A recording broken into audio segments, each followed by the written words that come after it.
AJAKS engineering का IPO close हो चुका है और अभी बारी है इसके अलॉटमेंट की, जो कि आपको लेट नाइट कभी भी देखने के लिए मिल सकता है। तो जैसे ही आईपीओ का अलॉटमेंट आएगा मैं यहाँ पर आपको अपडेट कर दूंगा। मेरा टेलीग्राम चैनल ज्वाइन कर लेना, लिंक डिस्क्रिप्शन में, मैं आपको वहां पर लिंक भी दे दूंगा कहाँ पर चेक करना है, और जैसे ही आएगा अपडेट भी कर दूंगा। तो सबसे पहले इसकी बात करते हैं यहाँ पे सब्सक्रिप्शन की। तो यहाँ पर QIB में सब्सक्राइब हुआ है 13 टाइम्स और HNI में 6.46 टाइम्स, और एम्प्लॉय कैटेगरी में ये सब्सक्राइब हुआ है अप्रोक्स 2.6 टाइम्स, और रिटेल कैटेगरी में ये सब्सक्राइब हुआ है ओनली 1.94 टाइम्स। बिकॉज काफी लोग क्या करते हैं, एक ही एप्लीकेशन से मल्टीपल लॉट्स अप्लाई करते हैं, जिसकी वजह से यहाँ पर आपको सब्सक्रिप्शन ज्यादा दिखता है। बट अगर आप एप्लीकेशन वाइज देखोगे तो वो नंबर जो है कम होता है। तो आप मान सकते हो रिटेल कैटेगरी में आपको 75% है चांसेस अलॉटमेंट मिलने के, और टोटल जो एप्लीकेशन लगी है वो उसमें 3,10,000 के आसपास लगी हुई है। सो अभी बात कर लेते हैं यहाँ पर लिस्टिंग स्ट्रेटेजी की। अगर आपको आईपीओ अलॉट हो जाता है तब आपको क्या करना चाहिए, अगर आईपीओ अलॉट नहीं होता तब आपको क्या करना चाहिए, क्या तब भी आप इससे पैसा बना सकते हो? चलो सब चीज डिस्कस करते हैं। तो सबसे पहले बात कर लेते हैं लिस्टिंग डेट की। तो ये 17 फरवरी को आईपीओ यहाँ पर आपको लिस्ट होता हुआ दिख जाएगा, और जो आईपीओ का इशू साइज है वो अप्रोक्स 1270 करोड़ का है। सारा का सारा ऑफर फॉर सेल है, और मैंने पर्सनली इस आईपीओ में अप्लाई नहीं किया है, और मैंने इंस्टाग्राम पर भी बता दिया था कि मैं इस आईपीओ में अप्लाई नहीं कर रहा हूं।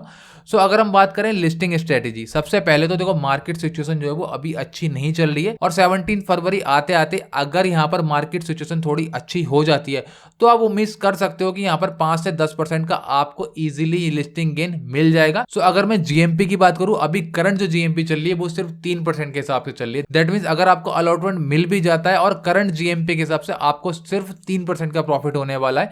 बट ऐसा होगा नहीं, मेरे को पर्सनली ऐसा लगता है अगर मार्केट के सेंटिमेंट्स ठीक ठाक रहते हैं तो आप मान सकते हो 5 से 10% के आसपास का इसमें प्रॉफिट हो सकता है। बट अगर आपने लिस्टिंग गेन के पर्पज से अप्लाई किया है, अगर मैं इस आईपीओ, वैसे मैंने इस आईपीओ में अप्लाई नहीं किया, बट मैंने इस आईपीओ में अगर अप्लाई किया होता तो मैं अपनी क्या स्ट्रेटेजी फॉलो करता।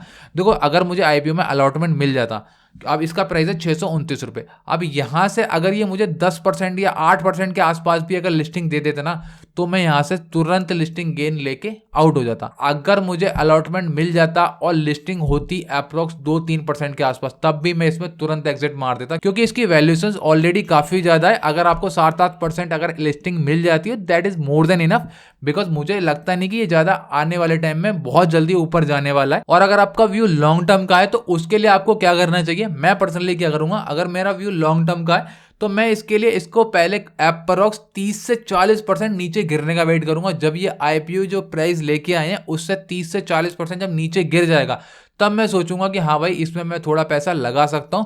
बाकी सेक्टर अच्छा है, उस हिसाब से देखोगे तो बढ़िया है, बट जो वैल्यूएशन है वो मुझे थोड़ी ज्यादा लग रही है। तो लॉन्ग टर्म के हिसाब से मैं सोच सकता हूं, बट इस प्राइस पे बिल्कुल नहीं सोच सकता।